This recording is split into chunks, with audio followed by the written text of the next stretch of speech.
Music in particular, I think, goes a really long way in conveying the emotion, the feeling of being really involved in a battle, of the intensity.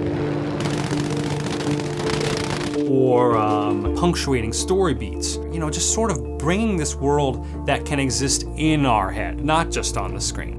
You are my Magi now.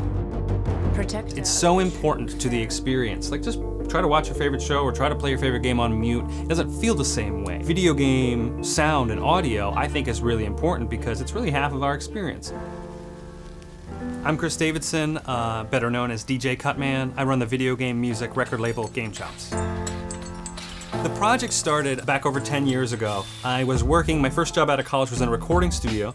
I was mixing and producing rap music. And I kind of had been like taking my personal collection of video game music and I was mixing it with the hip hop beats that clients were bringing in for their sessions and kind of creating this weird hybrid of rap beats and video game music. I used to go out on the street. I would sit down with my laptop on top of my cat carrier, like homemade PA, and I'd play these video game songs with rap beats. And what I noticed is that people who looked to me like they were not gamers would walk by me playing on the street and they like come up in front of my little zone and they dance for like a minute or two.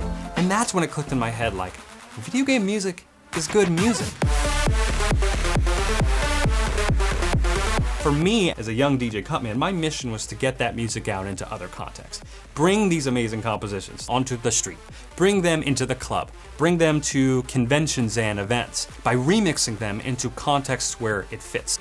And that just became my mission, and I kind of just stuck to it for years and years and years.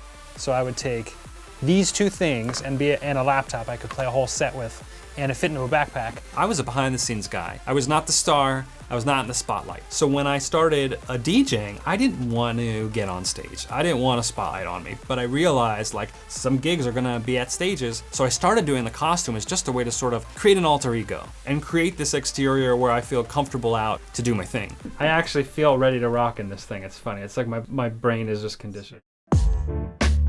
I've been tremendously fortunate to be supported by a bunch of really incredible artists and also my dear mom who was doing our graphic cover design. So if you go scroll through GameChops designs on Spotify, iTunes, many of those cover art designs were designed by my mom. And she did the Zelda and Chill cover. You know, the neon sign on the Zelda and Chill cover, that was my mom.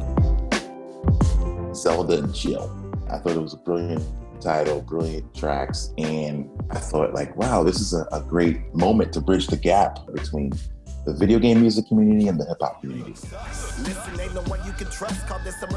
My name's Raheem Jarbo, also known as MegaRan. Music is so essential to the video games experience, you know, whether it's a sound effects or a soundtrack. It's like very much like putting together a puzzle, but you just don't know what the finished product is going to look like. Being able to sit with him and have a person who gets it from a lot of different angles. We can both help each other as well as, I think, helping the video game music culture and scene be taken seriously. And that's really my main mission. The Sonic movie placement was a total dream come true. Paramount came to me in a short little email saying, hey, we want to license Friends by Hyper Potions to be used in the Sonic the Hedgehog movie. And I swear I read that email like 20 times before I like called Kevin and I was like, have you heard about this?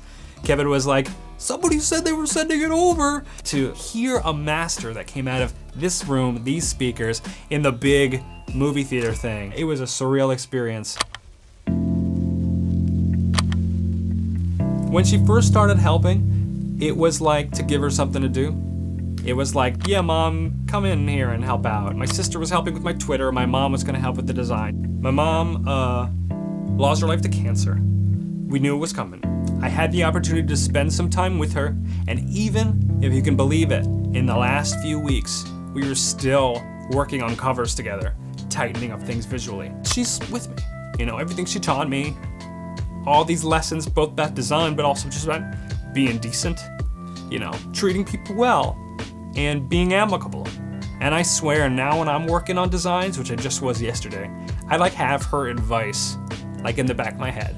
So she's still with me in a way, even though I'm the one doing the Photoshop now. I did not expect to be where I am today. I set out because I wanted to work with artists and I wanted to share the music that I loved. And at the end of the day, those two things, as long as I'm doing one of those things every day, I'm happy.